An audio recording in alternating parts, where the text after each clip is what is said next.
Now in this lecture we are going to talk about operators in Python. So what are operators? So these are special symbols that represent computations like addition, multiplication, or some other mathematical operation. Basically in Python we can use plus sign for addition, minus sign for subtraction, an asterisk sign for multiplication, and forward slash for division. So for example, in Python, if you want to add two numbers together, you can write 1 plus 1 like this. So if I just print out the result of this 1 plus 1, you will see that it's adding 1 by 1 and returning the result. So if I run our code, you see that it's going to return 2 over here. Now, plus sign is used for addition in Python. So this sign is same as the sign that we have in mathematics. So by plus, we are adding two numbers together. Now, what if we want to subtract two numbers in Python? So, for example, if I write something like this, we are using minus sign for subtraction. So if I run it, you see that the result will be 1. So 2 minus 1 is 1. Now, when it comes to multiplication, here instead of using x for multiplication, we are using asterisk sign. So if I put 2 multiply 2 and run it, you will see that we are getting 4 over here. But when it comes to division, we are using forward slash. So in case of division, we are using forward slash over here. So if I run it, you see that the result will be 2. Now, one thing to notice over here that whenever you are dividing the numbers, you always end up with the floating point number. So here you can see that we have a floating point number over here. So after 2, we have 0.0. Even though 4 can be divided by 2 clearly, but we have a floating number over here. So this is how the Python works. So you need to take into account that the result always after division will be floating. But sometimes you want to get integer number from division. So you can put 2 forward slash over here, which is called float division, and get 2 over here. But you have to be very careful over here because this is only returning the quotient. So for example, if I put 5 over here, you will see that this time also it's returning 2 because the quotient from the division of 5 by 2 is 2. So that's why we are getting 2. So you have to be very careful about this. So if the number is directly divided by a given number without any remainder, you can use float division for getting the integer number. Or in the future we will talk about some other ways which are converting the floating number to integer. For now you need to take into account that float division, which is 2 forward slash over here, returns only the quotient. Another operator which is really useful is 2 asterisk sign. So if I put, for example, over here 2 asterisk sign, what will happen? So this is built-in exponent operator in Python. So when you want to raise the number to the power of any other number, you can use 2 asterisk over here. For example, if I run this code now, you will see that we get 25 because 5 multiplied 5 is 25. So by writing 2 asterisks, we can raise the number to the power of given second number. So having the exponent being built in the language is one of the reasons why Python is really loved by a lot of scientists and mathematicians, because it's really optimized towards manipulating and handling numbers. Now, one of the things you have to be very careful about when you are doing these mathematical operations is that when you have more than one operation on the same line of code, then there is a certain level of priority. So some operations like division and multiplications are going to be first class, whereas others like plus and minus are the second class. So the rule that you might have remembered from high school is called PEMDAS. So many of you might remember this rule, which is called PEMDAS. So by using this PEMDAS rule, we can identify the priority of the operations in Python as we have in mathematics. So here, P stands for parentheses, E stands for exponents, M stands for multiplication, D stands for division, and A for addition, and S for subtraction. But here I want to make sure that multiplication and division are equally important. So when it comes to your calculation, the calculation that is most to the left is one that will be prioritized between the multiplication and division. So let me give you a real example to make this more clear. So let's say we have a line of code multiplication like this. So 2 multiply with 2 and plus 2 divide by 2 and minus 1. Now if I execute this line of code and print out the result to the console, what will be the result? In which order computer will solve this problem? So is it going to start from left to right, or it will prioritize some operations over here? So based on this rule, which shows the priority of the operations over here, so we are starting from parentheses, exponent, then multiplication, division, addition, and subtraction. Based on this rule, we can solve this. So here I want you to pause the video and think about the result.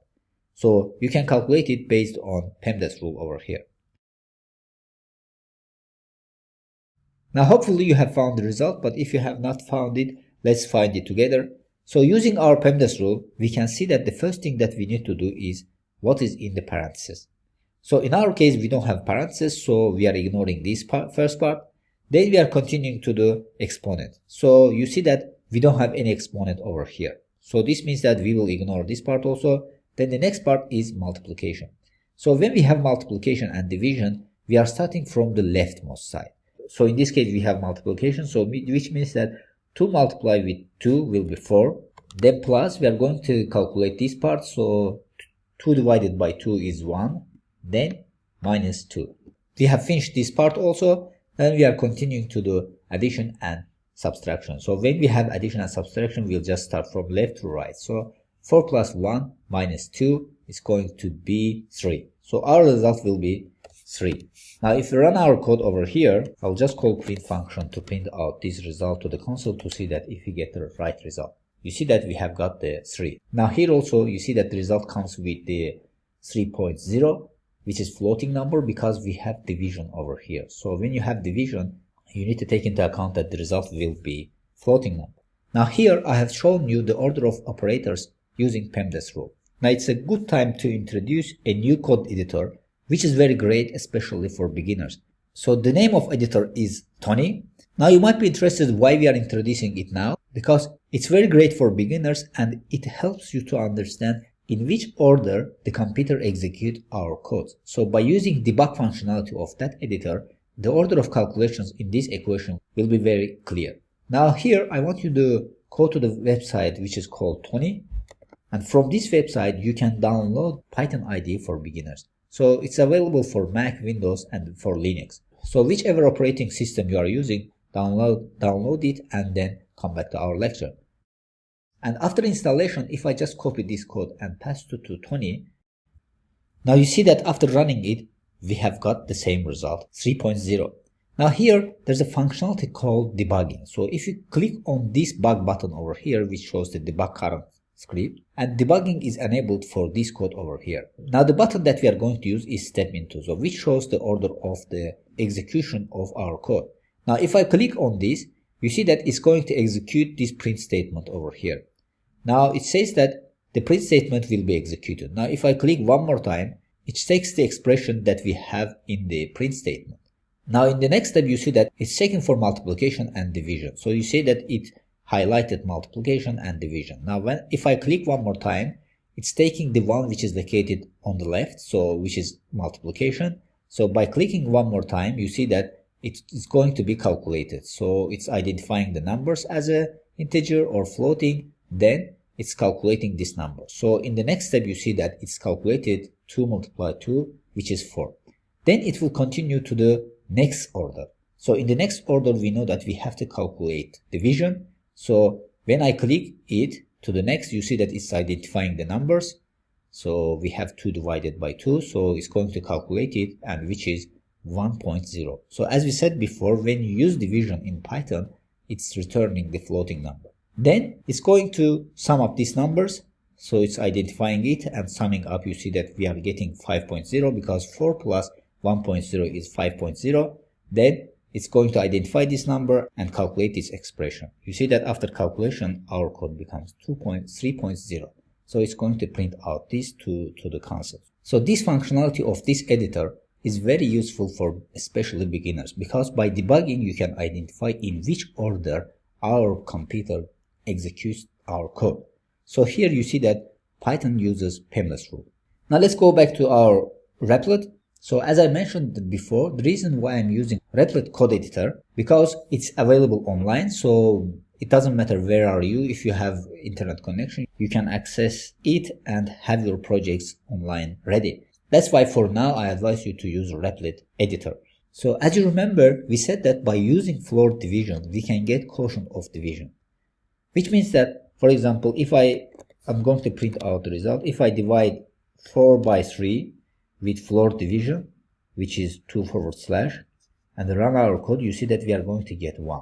Now there might be situations you want to get the remainder from this expression over here. So in this case, we are going to use another operator which is called modulus, and this is signed with a percent sign. So if I just copy this one and pass it over here and put percent over here, you will see that both of them return 1, because when we divide the 4 by 3, the quotient is 1 and the remainder is 1. Let me take another number which will give a different result. In this case, if I divide 11 by 3, you know that when we dividing 11 by 3, we are getting 3 and the remainder is 2. So you see that in the first expression, it's returning 3, and in the second one, it is returning 2. So now this operator, the modulus operator, is surprisingly useful.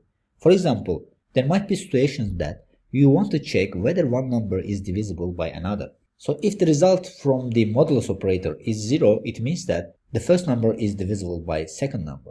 For example, if I put over here 2, which is 12, and I'm going to delete this part, and run our code, you see that it's going to return 0. So this means that by calling modulus operator, we can identify if any number is divisible by the second number or not. So if it is 0, it means that it is divisible.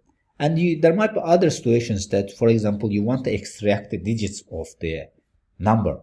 So here, for example, if I put instead of 310, you see that it's going to extract the second number from this two-digit number.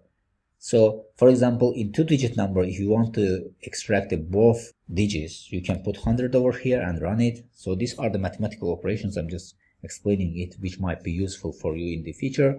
So, for example, if I put like this 120, the modulus 100, you see that it's going to give us the last two digits.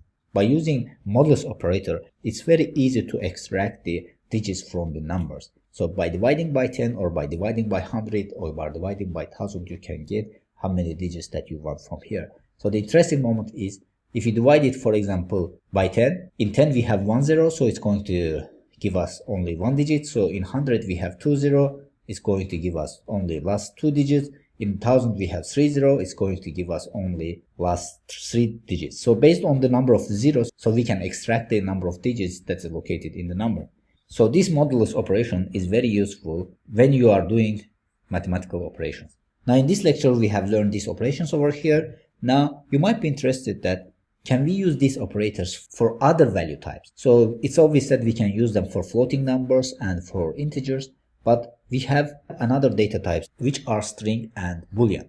Now in case of string, we can use some of these operators. For example, so we can use plus operator in strings and multiplication, which is asterisk operator in strings. So if I put over here hello plus Elshad and run our code, you see that it's adding these two strings together. So which means that in Python we are calling it concatenating. So if you want to concatenate two strings, you are just using the plus sign over here. So plus sign is used in Python for strings to concatenate them together. So as I said, we can use multiplication operator for strings, but in this case one of the value must be the integer. For example, I cannot put two string over here and put asterisk over here and run it, because in this case it's going to give us error. You see that we have error. So the error says that we cannot multiply two strings together. But instead of, for example, hello over here, if I put 3, which is an integer, and run our code, you see that it's going to print out Elshad 3 times. So it's concatenating Elshad 3 times. Elshad, Elshad, and Elshad over here. Now by using multiplication with string and integers, we can print out the strings how many times that we want to print out to the console. So if I put over here 4, it's going to print out 4. So if I put, for example, something like this, to space over here to make space between them. So now you see that we have space between them. So this is how it works. Now you might be noticed that while we are working with operators, the most common word that we are using is expression. Now, what's expression? An expression is a combination of values, variables, and operators in Python. A value itself can be considered as expression, and a variable, for example, if I create variable over here name like Elshad, this can be expressed as an expression. Or if I put, for example, 4 multiply Elshad over here, instead of Elshad I'm going to put name. So this is also another expression. So the combination of values, variables, and operators is called expression in Python.